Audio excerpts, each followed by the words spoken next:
देखने वाले morning assembly जो जिला शिक्षण एवं प्रशिक्षण संस्थान गोविंदपुर से आया है। इसमें हम देखेंगे प्रार्थना सभा में आज का सुविचार है, सफलता की कहानी मत पढ़िए, एक संदेश मात्र पाएंगे। असफलता की कहानी पढ़े, आप सफल होने के विशिष्ट विचारों से अवगत होंगे। इस सुविचार को एपीजे अब्दुल कलाम ने दिया था। अब हम इसे इंग्लिश में पढ़ते हैं, जिसमें है Don't read success story. You will only get a message. Read failure story. You will get some ideas and get success. APJ Abdul Kalam. अब हम आगे बढ़ते हैं मुख्य समाचार की ओर, जिसमें है अंतर्राष्ट्रीय स्तर पर नासा ने 19 नवंबर को धूमकेतु एटलस की आश्चर्यजनक तस्वीरें जारी की। मंगल ग्रह के पास से ली गई यह तस्वीर। अब हम आगे बढ़ते हैं राष्ट्रीय स्तर की ओर, जिसमें है मिस यूनिवर्स 2025 प्रतियोगिता के 3 जजों ने दिया इस्तीफा। 21 नवंबर को होना है ग्रांड फिनाले। भारत प्रतिनिधित्व कर रही है मानिक विश्वकर्मा। हम राज्य स्तर की ओर बढ़ते हैं, जिसमें है धनबाद विधायिका जी राज सिंह बने उत्कृष्ट विधायक। 22 नवंबर विधानसभा स्थापना दिवस।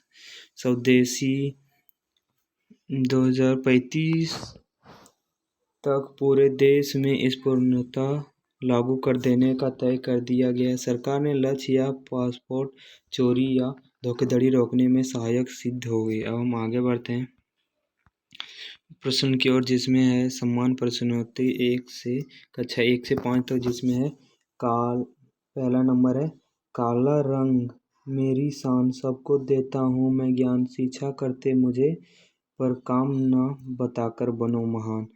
इसका सही उत्तर हो जाएगा ब्लैक बोर्ड। इसका सही उत्तर हो जाएगा ब्लैक बोर्ड। अब हम दूसरे की ओर बढ़ते हैं, जिसमें कोई 2 मुद्रा का नाम बताएं। इसका सही उत्तर हो जाएगा रुपया और डॉलर। अब हम आगे बढ़ते हैं, वेदों की संख्या कितनी है? तो इसका सही उत्तर हो जाएगा 4। अब हम 5वें प्रश्न की ओर बढ़ते हैं, किस विटामिन की कमी से रतौंधी नामक बीमारी होती है? तो इसका उत्तर हो जाएगा विटामिन ए। अब हम आगे बढ़ते हैं, जिसमें उच्च प्राथमिक स्तर कक्षा 6 से 8।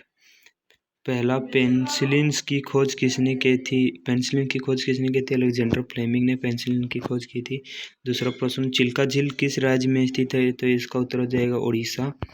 हम आगे बढ़ते हैं तीसरा प्रश्न की ओर, जिसमें रेल इंजन का सबसे पुराना कारखाना कौन सा है? चित्तरंजन, पश्चिम बंगाल। अब हम आगे बढ़ते हैं, जिसमें किस भारतीय स्वतंत्रता सेनानी को शहीद ए आजम के नाम से जाना जाता है? तो इसका उत्तर होगा भगत सिंह। हम 5वें प्रश्न की ओर बढ़ते हैं, जिसमें प्रथम बौद्ध संगीति कहाँ हुई थी? तो इसका उत्तर होगा राजगिरी 483 ईस्वी पूर्व। हम माध्यमिक स्तर 9 से 12 तक, कक्षा 9 से 12 तक पढ़ते हैं, जिसमें पहला प्रश्न है नीति आयोग के अध्यक्ष कौन होते हैं? भारत के प्रधानमंत्री। अब हम आगे बढ़ते हैं दूसरा प्रश्न की ओर, जिसमें है किस सितारा किस ऊर्जा का रूपांतरण करता है? तो इसका उत्तर होगा आंतरिक ऊर्जा का ध्वनि ऊर्जा में। हम आगे बढ़ते हैं तीसरा प्रश्न की ओर, जिसमें अनुवांशिक का पिता किसे कहा जाता है? तो गेगर जोहन मेडल इसका उत्तर होगा। हम चौथे की बढ़ते हैं, जिसमें वाल्कनीकरण प्रक्रिया अंतर्गत प्राकृतिक रबर में क्या मिलाया जाता है? तो इसका उत्तर होगा सल्फर। हम 5वें प्रश्न की ओर बढ़ते हैं, जिसमें किस तरह सतह पर प्राप्त होने वाली एवं उसी सतह से प्रवर्तित होने वाली सूर्य ताप की मात्रा अनुपात कहलाती है? एलिबडो। हम आगे बढ़ते हैं आज का महत्वपूर्ण दिवस 21 नवंबर को जनमत को सूचित करने, आकार देने और प्रभावित करने में एक प्रमुख साधन टेलीविज़न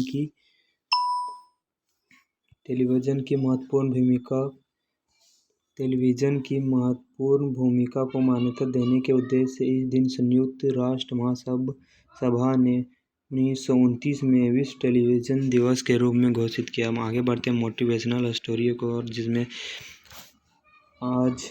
आज का मोटिवेशनल स्टोरी यानी प्रेरक पर्सन। जब एक लकड़हारे के हाथ में दुर्घटनावश उसकी कुल्हाड़ी नदी में गिर गई, एक परी प्रकट होकर उसके बदले उस स्वर्ण एक एवं चांदी कुल्हाड़ी स्वीकार कर लेने का प्रस्ताव रखा। उसने अपनी सामान्यता कुल्हाड़ी ही पाने की इच्छा जाहिर करते हुए विनम्रतापूर्वक इस प्रस्ताव को अस्वीकार कर दिया। उसकी ईमानदारी से प्रभावित होकर यह प्रमाणित करते हुए कि ईमानदारी का महत्व कितना है, परी ने उसे सभी तीनों कुल्हाड़ियाँ उपहार में दे दी। सार: ईमानदारी हमेशा प्रकृति होता है। हम इसे इंग्लिश में पढ़ते हैं, जिसमें the honest woodcutter when a woodcutter accidentally dropped his axe into a river, a fairy appeared offering him golden and silver axes in lieu of that simple axe. He potentially refused, explaining he only wanted his simple axe. Impressed by his honesty, the fairy rewarded him with all three axes, proving that honesty is valued. More lesson: honesty is always rewarded. आज का word है word of the days अटर। अटर मतलब बोलना, पूर्ण। Sentence of the day, आज का वाक्य: we have utter faith on you, हमें आप पर पूर्ण विश्वास है।